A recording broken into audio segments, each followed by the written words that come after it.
Pois nada, aquí continuamos no Verán, aquí en Canal Rías Baixas, dende o Concello de Sanxenxo. Poñemos agora o foco na parroquia de Vilalonga, en concreto na súa tradición telleira e cerámica, que agora se vai plasmar nun documental. O seu responsable é Xan Leira, moi boas, que tal? Boa tarde. Que ves acompañada ademais de Dani do Pazo, que actúa como unha das túas principais fontes sobre o terreo, na parroquia de Vilalonga. Antes de nada, graciñas aos dous por vir.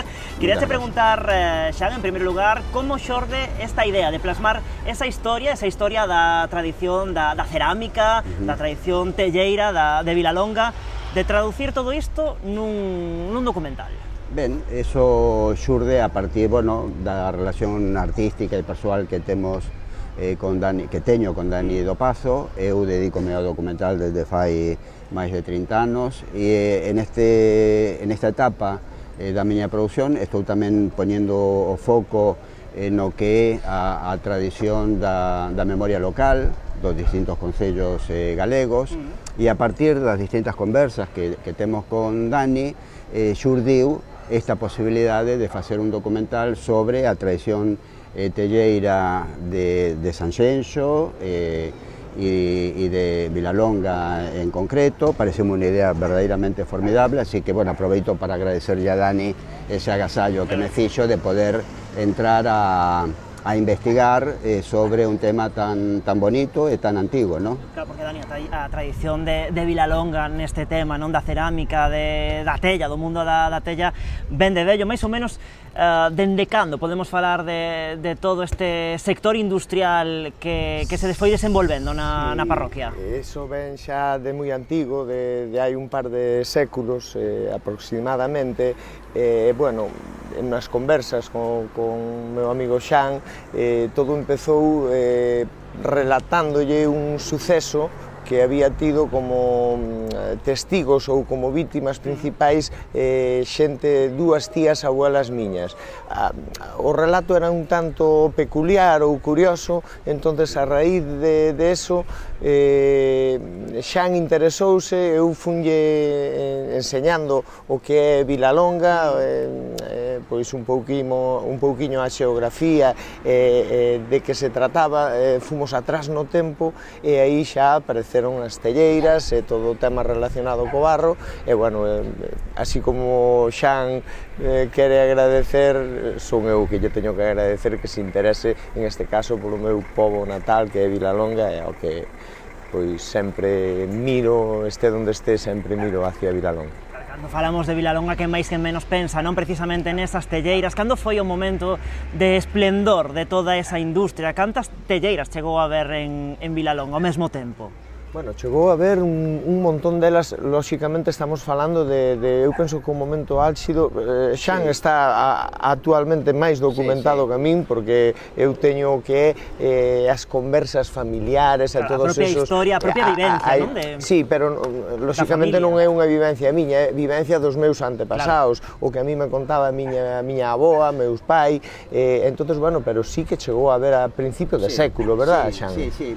Na segunda mitad do século XIX e o século XX foi cando se concentrou moito máis o tema da industria telleira. Por qué? Porque Galicia estaba vivindo un proceso de urbanización, dúas cidades, principalmente Vigo e a Coruña, eran as que iban medrando, e polo tanto había que fornecer a esas cidades, evidentemente, de todos os recursos necesarios para a súa construcción. Polo tanto, digamos que aí é onde temos que situar a importante cantidad de telleiras e logo xa de industrias con un pouco máis de pretensión económica, industrial, con un refinamento tecnolóxico tamén importante. De feito, está a empresa Campos, que é unha empresa punteira a nivel da produción de materiais producidos co barro desta zona, que exporta a moitos países do mundo. Por lo tanto, digamos que Vilalonga, aínda hoxe, ten moita importancia no mundo da cerámica. Claro, era o que comentabas, non quedan os restos, evidentemente, non esa icónica cheminea non das antigas telleiras, pero esa continúa habendo unha telleira, non, asentada en Vilalonga, e ademais punteira, non? É unha industria que exporta a moitos países do mundo, o sea, que trascende o marco do que pensamos dunha telleira. É unha telleira, cando pensamos en eso, pensamos en una pequeña industria de características familiares, con rudimentos muy elementales de producción do ladrillo ou da tella.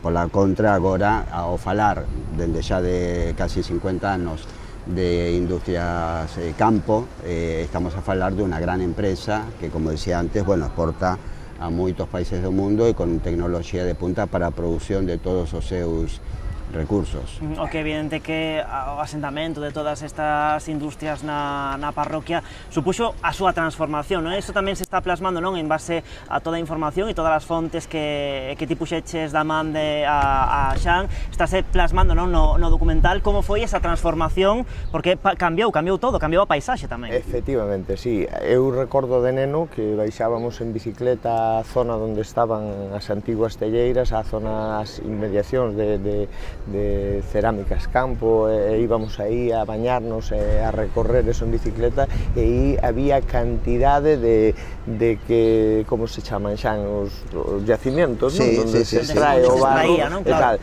Eu recordaba incluso que miña avoa, meu pai, me falaba de que antigamente a eso o barro sacábase do mar.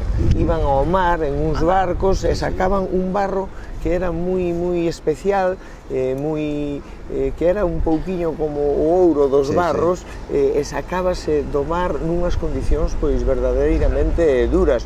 Hoxe en día sería impensable, pero moi complicado, sí, pero en esa época era unha das fontes da que as familias vivían. Bueno, de feito, hai un mes atrás estivemos grabando algúns testemunhos de persoas xa maiores que nos relataban o que era ir ao traballo das barreiras, que así se lle chama, ao mar. Entón, digamos que máis ou menos a forma de ir na procura do barro, dese barro de calidade do que falaba Dani, rico en caolín, que é un mineral así moi apreciado en esta industria. Entón, digamos, iban con pequenos barcos e logo asentaban o barco en un lugar determinado donde xa sabían que ali había boa materia prima, deixaban que a marea baixase e entón, aproveitando as horas da marea baixa, baixaban as persoas con madeiras. Moi pretiño da costa, estamos falando, sí, non? Sí, tamén, sí. Entón baixaban coas madeiras e iban metendo as madeiras como tratando de reservar unha superficie determinada, iban baleirando eso de area hasta chegar a terra e a partir de ali empezaban a subir a terra, o barro, ao barco, e eso era o que logo se comercializaba. De feito, había distintas calidades, por lo tanto tamén as persoas que iban ao barro tiñan xa esa sapiencia, ese coñecemento, e iban diferenciando un tipo de barro de outro tipo de barro. O sea que, bueno, afortunadamente tivemos a sorte de contar con estes testemunhos, así que, bueno, eses testemunhos conformarán en parte a narrativa da nosa película. Agora falamos desas fontes nas que bebeches, como se soe dicir, para construir o documental, pero claro, falamos da transformación da paisaxe cando se asentan as telleiras, pero logo houve outra transformación, cando se deixaron de traballar esas barreiras, como vos dicides, non? Ese espazo converteuse nun punto para o nacemento de nova biodiversidade, nun punto natural, nun reclamo tamén paisaxístico, logo desa etapa industrial, non? Sí, porque efectivamente no momento que extraen de diversos localizacións o barro e quedan esos pozos con auga, A partir de aí, bueno, corríxeme a natureza claro, fai que pois ahora mesmo é un espacio protegido por aves de paso, Claro. que bueno, que algo tendría que ver todas esas novos pantanos ou claro. bueno, pois eses yacimientos donde ahora son pozos de auga, que bueno, que ahora hai unha biodiversidade fantástica. Hai que pensar que en aquela época a industria do barro en toda esta zona da ría de Arousa era unha zona rica en barro, en bons barros, e polo tanto, claro, había todo un comercio de compra de terras relacionadas coa explotación do barro, ¿no? Do barro, da terra, e polo tanto, digamos que había todo un comercio onde había xente que sabía que tal finca había boa terra como para poder explotar. Entón, bueno, había todo un comercio e unha especialización na procura de esas fincas, na compra, na comercialización, da venda, e claro, evidentemente as leis en aquelas épocas do século de comezos do século XX non eran unas leis que se levaran a cumprirse en canto a restauración do lugar, do entorno, e polo tanto, bueno, moitos deses propietarios deixaban esa mina como a deixaban, e logo a natureza afortunadamente encargouse de restablecer unha nova orden biolóxica e a partir de ali a riqueza paisaxística que temos aquí en Dena, ¿no? E en Sanxenxo e no contexto e no contorno da ría de Arousa. A natureza sempre acaba conquistando todo. Acabou resolvendo o problema xerado polo ser humano, ¿no? Exactamente. Bueno, falábamos antes xa desas fontes nas que estás, bueno, buscando esa información, deses testemunhos, deses veciños. Sí. Contanos un poquinho como está sendo todo ese proceso de recompilación de toda a información que te están trasladando. Bueno, fundamentalmente aí é onde Dani está facendo un traballo enorme, non solamente de levarme a coñecer o entorno natural, paisaxístico e industrial relacionado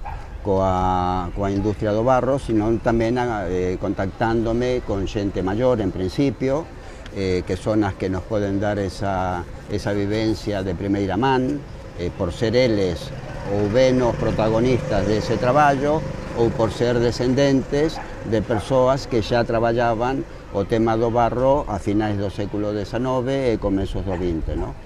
Evidentemente a recepción e a riqueza da información desta xente foi moi valiosa, e a idea é, e agradezo tamén a divulgación que temos hoxe sobre este tema para dar a coñecer a veciñanza de Sanxenxo que estamos producindo isto, e que en setembro seguramente faremos unha convocatoria pública en algún lugar, en algún centro social de Vilalonga, para que a xente poida vir. No, a xente poida vir para coñecer a nosa proposta de recuperación de memoria local e para organizar evidentemente a rodaxe xa con unha maior cantidad de testemunhos, ¿no? Os meus traballos se caracterizan sempre por contar con fontes primarias, que son as persoas que protagonizan as historias sobre as que eu quero traballar, e evidentemente neste caso non vai a ser unha excepción. Así que, bueno, aí é onde Dani está colaborando fortemente conmigo para, bueno, espallar esta proposta e poder devolverlle ao pobo de Vilalonga e ao conxunto de Sanxenxo esta historia tan rica, e tamén de paso esa historia primixenia da que me falou Dani, que foi o afundimento dun galeón que iba ao peixe ao Grove, que afundiu con 23 persoas mortas. Entón, bueno, un pouco tamén o noso sentimento estar rendirlle unha homenaxe a esas persoas e tratar de, bueno, institucionalizar ese día en homenaxe a xente do mar. Precisamente vos quería preguntar por ese afundimento ocorrido no ano 1940, como moitas veces se comentou unha traxedia silenciada naquel momento, como ben dicías, 23 vítimas mortais. Que vínculo ou que relación ten, se que ten algunha relación, este afundimento deste barco co tema da industria de Vilalonga? Bueno, o vínculo era que xente que traballaban nas telleiras ese día, ao ser fin de semana, foron con un dos barcos a mariscar. Entonces, en esa época eran xente nova, sobre todo mulleres, de edades entre 18, 17 e 25 anos, e había nenos pequenos. Por qué? Porque nesa época, bueno, pois, cando alguén iba a traballar tiñan nenos de 3, 5 anos, 6 anos, o que facían era leválos con eles, entonces esa foi a razón pola que a maioría das vítimas eran mulleres moi xóvenes e nenos pequenos. Eu eso seino porque miña avoa, de pequeno, contoume esa historia moitas veces. Bueno, dúas irmáns de miña avoa pois foron vítimas dese suceso, entonces eu teño moi fresco e quedoume moi marcado. Ese foi un pouquiño o inicio das conversas con Xan. A raíz diso, pois, foi un pouco o vínculo que nos levou a todo o tema do barro, das telleiras e iso. Supoño que no documental tamén se busca un pouco de reparar este episodio e polo menos dignificar esas vítimas que foron ocultadas no seu momento, non Xan? Exactamente. Eu creo que o sentido de traballar coa memoria local, e cando eu falo de memoria local é falar da xente do común, sí?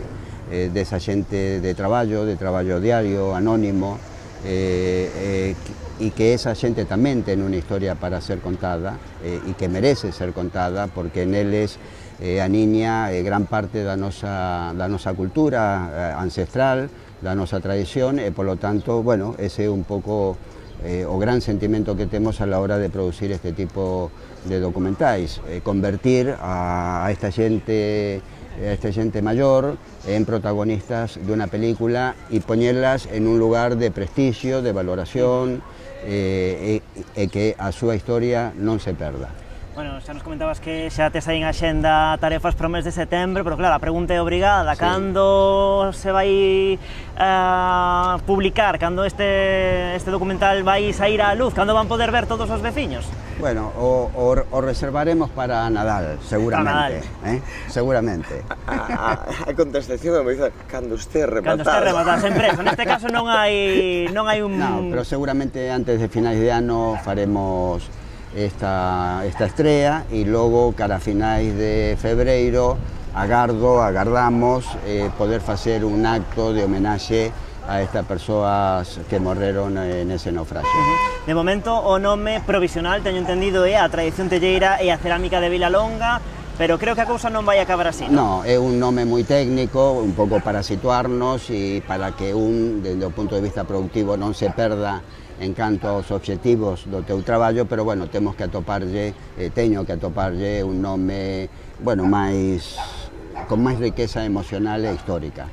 Bueno, pues está claro que en calquera vila, en calquera parroquia, en calquera aldea, se escarbamos un pouco atopamos historia, atopamos información de moitísimo valor. De seguro vostedes están con algunha persoa maior agora vendo o programa e comezan aí a buscar información, atoparán da súa parroquia ou da súa aldea pois partes moi importantes da historia e, dende logo, cousas que non convén esquecer. Nos imos ir rematando o programa, antes temos unha derradeira parada no noso set musical coas lembranzas, pero nos quedanos, antes de nada, agradecervos, Xan e Dani, a vosa visita hoxe ao Verán, e se vos parece, rematamos co broche final con Martín Kodax levantando as nosas copas. Pasalle aí unha a Dani, por favor, aí está, brindamos moi ben, éxitos por Vilalonga. Eso, Graciñas. éxitos.